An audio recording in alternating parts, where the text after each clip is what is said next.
President Trump's former national security advisor says the former casino owner, i.e. Trump, is bluffing when it comes to North Korea. John Bolton reacted to the news that Kim Jong-un might conduct a Christmas surprise missile launch this week by telling Axios in an interview he doesn't think the president really means it when it comes to stopping Pyongyang's nuclear ambitions. Bolton also said the White House is not telling the truth when it claims it's putting maximum pressure on the Hermit Kingdom. Also, he urged the administration to take the unusual step of admitting it was wrong. Bolton went on to claim that President Trump should be more concerned over Kim Jong-un's short-range missile launches. Is he correct, or should the president ignore his former chief of staff?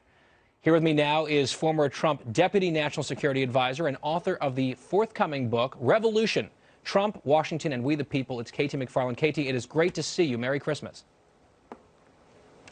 Merry Christmas. So is Bolton right, in your opinion? So are you going to wait for a Kim Jong-un? Well, it's Bolton. Who knows? You know, I think that speculating on North Korea, everybody's been trying to figure out North Korea for the last 20 years. And we've used a combination of sticks and carrots, sometimes more sticks, sometimes more carrots. And when I came in with President Trump, he reviewed the national security policy towards Korea, North Korea, and there really were no good options left. So what we did was come up with a plan of using economic, diplomatic, financial, political, military, all together, and then put them on a dial and slowly turn up the dial, which is what the maximum pressure campaign has been all about. Now, to a certain extent, Bolton is right. It has not been successful, but I would add yet.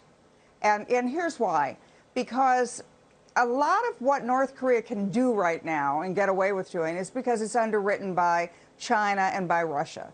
Between China and Russia, but particularly China, they get 75% of their food, of their transportation fuel, of their fuel and energy. And so without the North Korean, without that pipeline, if you will, being shut down that China gives them and Russia gives them, it's very difficult for our sanctions to have any real effect on North Korea. One thing I would say, though, guys, I'm never sure what John Bolton has in mind when he says, well, the policy towards Iran isn't working or the policy towards North Korea isn't working. You know, he's a neocon, and does he really want to get involved in another military confrontation in these parts of the world? I think the great thing that Trump has done is he's used economic warfare because our economy is so strong, and he's gotten a lot further with his economic pressure and economic warfare than anybody has in the Middle East using military action. You know, KT, I've been sort of patient on this new policy effort from the Trump administration. I think that a lot of the president's advisors and defenders and the president himself, they're correct when they say we've tried on a bipartisan basis through the years this one tact and it hasn't worked. Let's try something totally different and see what happens. Like, I think that there's some space, right, for that. But shouldn't there be a point where you have to kind of admit that it's failing? Would there be some sort of event that would be a red line in your mind where the administration would have to say, okay, you know, we tried, but we have to pivot away now?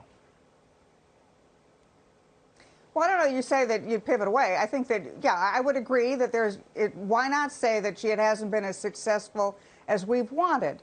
Now, one thing that we haven't really explored, which I think Trump, I give him full credit for figuring this out. We've done the carrots, we've done the sticks, we've done the sanctions, we've done the aid. What we've not done is play to Kim's ego.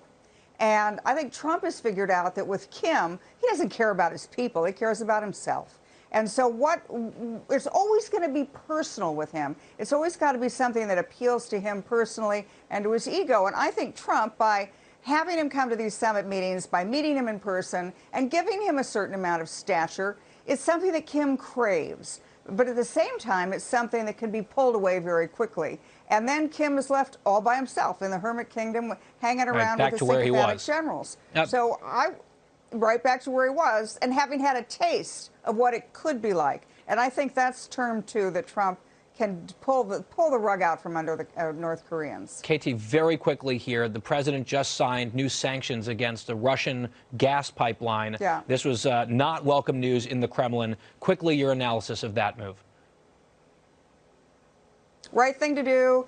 The Russians, we've sanctioned the Russians. Trump has been very tough on the Russians. And if the Russians have the ability to keep Western Europe, and particularly in this case Germany, on a leash, because they're controlling the energy that Russia exports and Germany so desperately needs. It puts the entire European experiment, if you will, and the whole NATO alliance, it puts a big question mark on it. Why are we propping up countries which are then turning out to let themselves become vulnerable to the Russians? KT, thank you so much. Merry Christmas to your whole family. Thank you. Merry Christmas. Thank you.